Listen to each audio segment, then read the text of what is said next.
On the 4th of June, 1996, Europe lit the engines on the most advanced rocket the continent had ever built. 10 years of work, the better part of $7 billion, the pride of an entire space program, and 37 seconds later, it ripped itself to pieces in the sky over the jungles of French Guiana. Not because an engine failed, not because a fuel line burst, not because of weather or sabotage or a single bolt coming loose. The Ariane 5 was destroyed by a number. One number, a number that, for about a tenth of a second, grew slightly too large to fit inside the little box of computer memory that had been built to hold it. The number overflowed its box, the computer panicked, the rocket convulsed, decided it had gone insane, and triggered its own destruction, while a continent watched its decade of work rain down over the trees. This is the equation that vaporized a rocket. And the most haunting part of the whole story, the piece of code that killed it wasn't even doing anything. It didn't need to be running at all. To understand how badly this hurt, you have to understand what the Ariane 5 was. By the early 1990 seconds, Europe was a real power in space, not because of glamour, but because of reliability. The previous rocket, the Ariane 4, was one of the most dependable launch vehicles ever flown. It carried satellites into orbit again and again, with a success rate that made it the workhorse of the global commercial space business. If you were a company that needed a communications satellite in geostationary orbit, there was an excellent chance you were buying a ride on a European rocket. Ariane was money, Ariane was prestige, Ariane was the thing Europe got right. But the Ariane 4 was, by the 1990 seconds, reaching the limits of what it could lift. Satellites were getting heavier. The market wanted more capacity, bigger payloads, 2 satellites at a time. So the European Space Agency committed to a successor, a clean sheet, heavy-lift monster called the Ariane 5. This was not a tweak of the old rocket. This was a new machine, bigger, more powerful, with a completely different engine architecture, twin solid boosters the size of buildings, and a core stage burning liquid hydrogen and liquid oxygen. It was designed to lift Europe's ambitions for the next 30 years, and in a very real sense, it eventually did.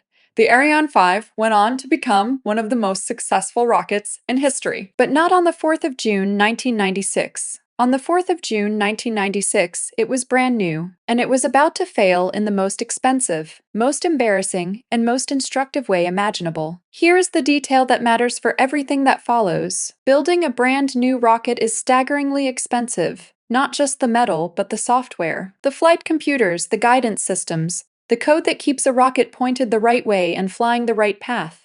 That software takes years to write and even longer to test. So the engineers building the Ariane 5 did something that sounds completely reasonable. Something that sounds frankly responsible. They reused proven software from the Ariane 4. Why reinvent code that had worked flawlessly on dozens of successful flights? Why rewrite a system that had never once let them down? This was not laziness. This was best practice in engineering. You reuse what works, and reusing what worked is exactly what was about to destroy them. Let me introduce you to the most important component in this story. It is not the engine, it is not the boosters, it is a box. Bolted deep inside the rocket is a device called the inertial reference system. And on a vehicle like this, there were 2 of them, running in parallel for safety. The engineers called it the SHRI, from the French Système de Reference Inertiel. Its job is to answer one question continuously thousands of times a second, from the moment the rocket leaves the pad. Which way am I pointing, and how fast am I moving? Think about how hard that question actually is. A rocket has no windows. It can't look out and see the horizon. Once it leaves the pad, the only way it knows its own orientation in space is by feeling its own motion,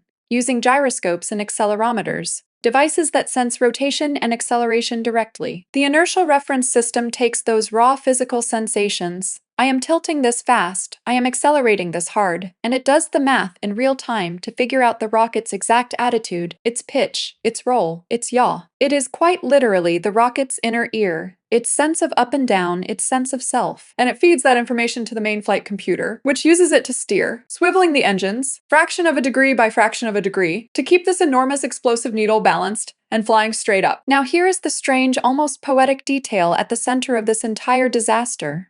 Part of what the inertial reference system did was align itself before launch.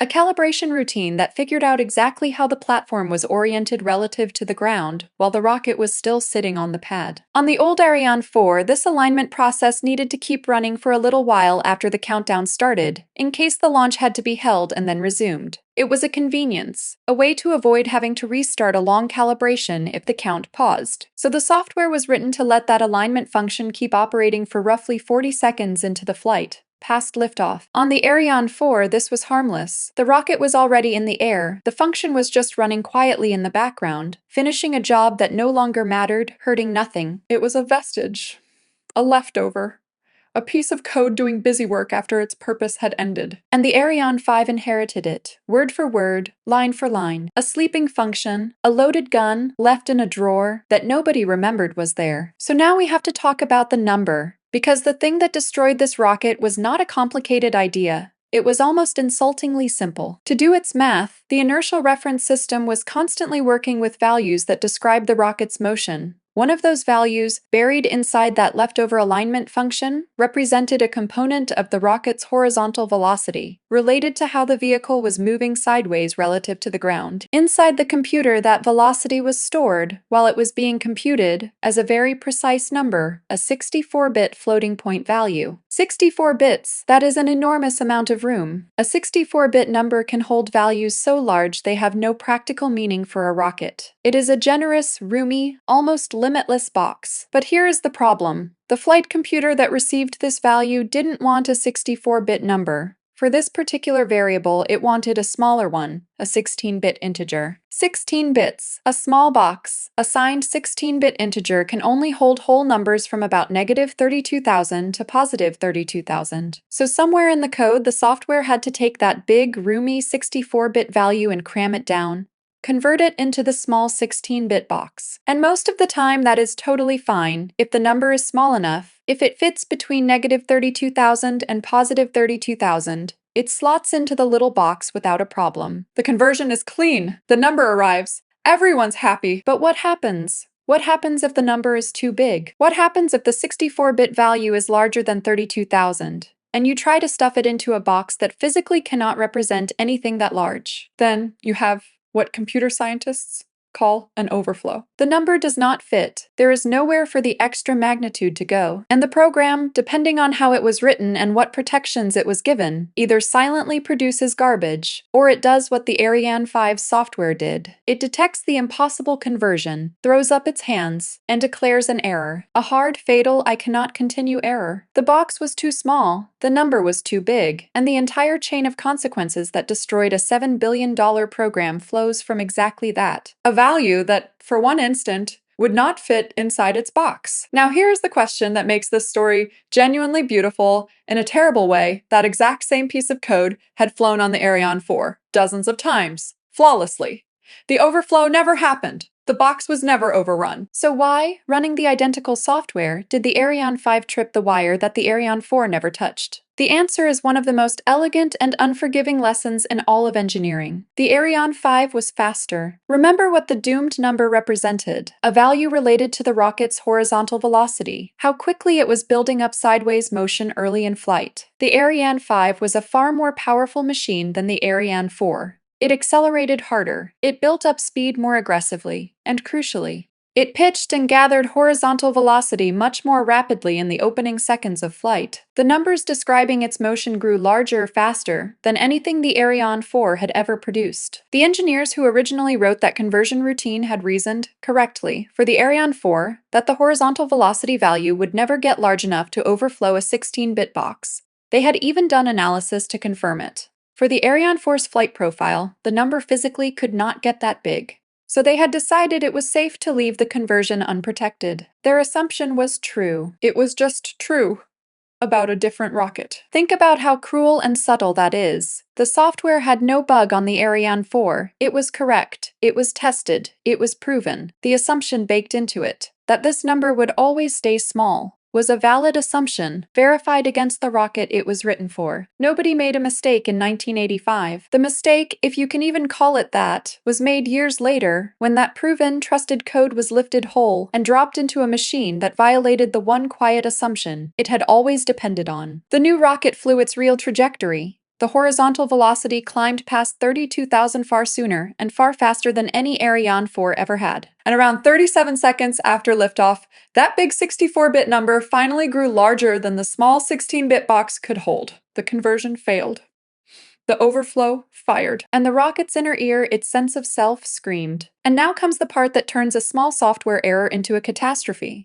Because the overflow didn't just produce a wrong number. The software was written so that when this conversion failed, it treated the failure as a sign that the inertial reference system itself had suffered a serious hardware fault. So the inertial unit did what it was designed to do in the face of a fault. It stopped doing guidance work entirely, and instead it wrote out a diagnostic error message, a stream of failure data, onto the very data channel that was supposed to be carrying the rocket's attitude information to the main flight computer. Read that again. The number that was supposed to say, "Here is which way I am pointing," was replaced by a number that meant "I have failed," and the main flight computer was about to read that failure message and mistake it for navigation data. So let's actually write down what happened with real precision, because the chain is so clean, it is almost unbearable. We start with the value. The inertial system computes a value. Call it the horizontal bias velocity, related to the rocket's sideways motion, and it lives as a 64-bit floating point number. Call that value V. The code needs to store V into a 16-bit signed integer. Call the box n. A signed 16-bit integer can only represent whole numbers in the range from -32,768 up to +32,767. That is the entire universe the little box can describe, 2 raised to the 15th power give or take in each direction. So the operation is simply assign n equals v. Take the big number, put it in the small box. And the silent, unstated condition, the assumption that had to be true for this to work, was this: the absolute value of v must be less than 32,768. On the Ariane 4, that condition always held, v stayed small, the assignment always succeeded. On the Ariane 5, the trajectory was different. The horizontal velocity grew faster, and at roughly 37 seconds, v climbed past the wall. The absolute value of v became greater than 32,768, and in that instant, the assignment n equals v became impossible. Here is the elegant part of the formula. The conversion routine had been written in the programming language Ada, a serious, safety-minded language used in aerospace. And Ada, by design, does not let bad conversions slide silently. When you try to force a value into a type that cannot hold it, Ada raises what is called an operand error, an exception. It refuses to produce garbage. It announces the failure loudly. In most software, that is a virtue. It is the language protecting you, refusing to quietly corrupt your data. But this particular conversion had been deliberately left unprotected.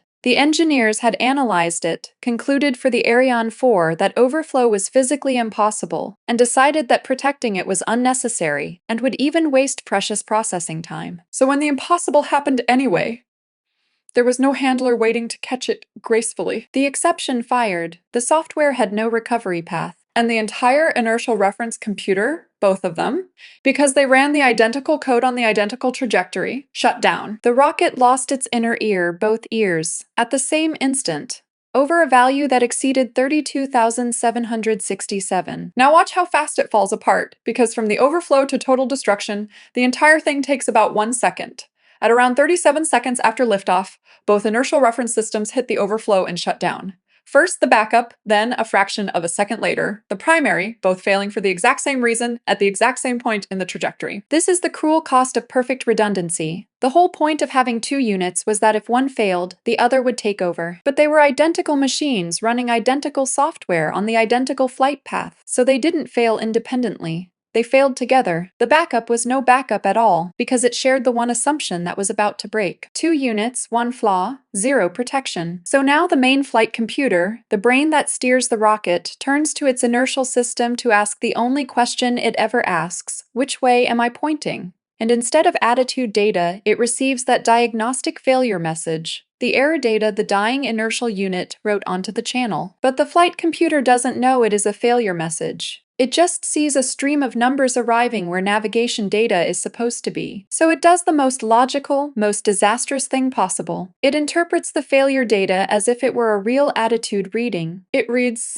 a diagnostic error code as a statement about which way the rocket is pointing. And that bogus number described an attitude that was wildly, impossibly wrong. A rocket apparently tilted dramatically off course. And here is the final fatal move. The flight computer, now believing the rocket is dangerously off course, does exactly what it was built to do. It corrects. It commands the engines and the boosters to swivel hard fast to the limit, to fix an attitude error that does not exist. The nozzles of the main engine and the two solid boosters slam over to their extreme positions. The rocket, flying perfectly straight, is suddenly yanked into a violent swerve by its own guidance system trying to fix a phantom. And at the speed it is traveling, through the thick lower atmosphere, that abrupt swing generates aerodynamic forces the structure was never meant to survive. The rocket begins to break apart from the sheer stress of its own panicked correction. It is, in the most literal sense, tearing itself in half, obeying a command to fix a problem that was never real. So now let's stand on the ground at Kourou and watch what everyone watching actually saw.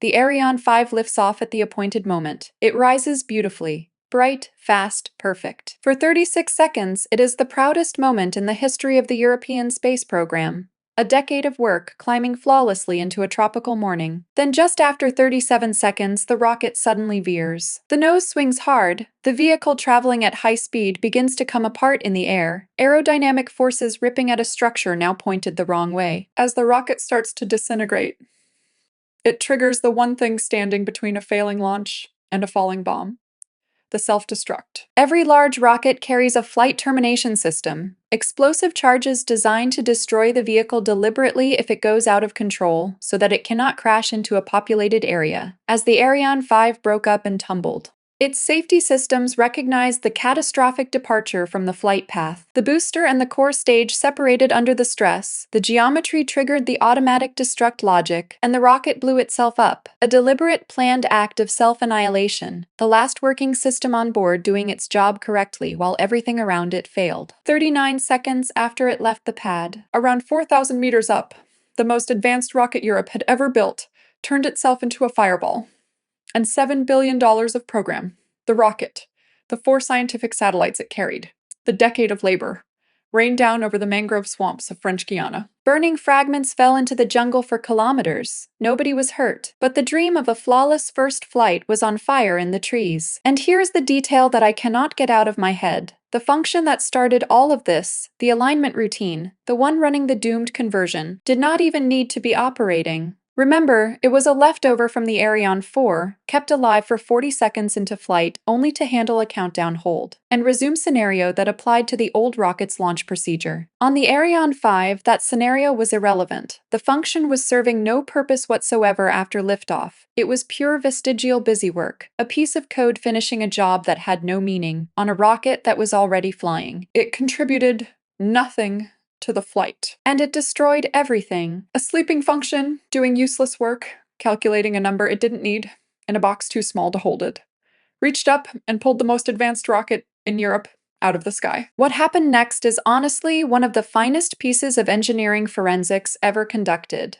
An independent inquiry board was convened, led by a respected French scientist, and given full access to everything: the telemetry, the source code, the design documents, the recovered hardware. And because the telemetry from the flight had been recorded in detail, and because the software was right there to be read, they did something extraordinary. They reconstructed the entire failure second by second to the line of code. Within weeks, they could tell you exactly which variable overflowed, exactly which conversion was unprotected, exactly why the assumption that protected it on the Ariane 4 failed on the Ariane 5, and exactly how a diagnostic error message got mistaken for attitude data. They didn't have to guess. They could prove it. The whole chain, end to end, laid bare. And the board's findings were not really about a bug. They were about assumptions. The code wasn't wrong, the math wasn't wrong, the hardware wasn't wrong. What failed was the silent inherited belief that a number which had always been small would stay small.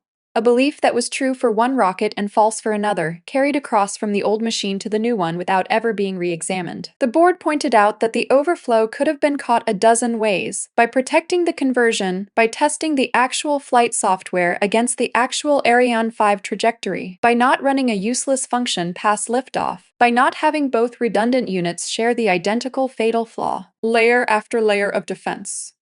And every layer had quietly trusted the same wrong assumption. The disaster didn't happen because the engineers were careless. It happened because they were confident. confident in code that had earned its reputation honestly, on a different machine, under different conditions where it had never once been wrong. I want to leave you with the thought that makes this my favorite kind of story. The Ariane 5 disaster is taught now in nearly every serious software engineering course on Earth. It is the textbook example, the one every professor reaches for, of why you cannot blindly reuse code, why you must test against real conditions, why an unhandled exception in the wrong place can cost a fortune. And the lesson is usually summarized as something dry, like validate your assumptions. But sit with what actually happened here, because it is stranger and more beautiful than a slogan. A team of brilliant engineers built a flawless piece of software. It worked perfectly for years, exactly as designed. Then another team, equally brilliant, equally careful, reused that proven software, as good engineers are supposed to do. And the very thing that made the code trustworthy,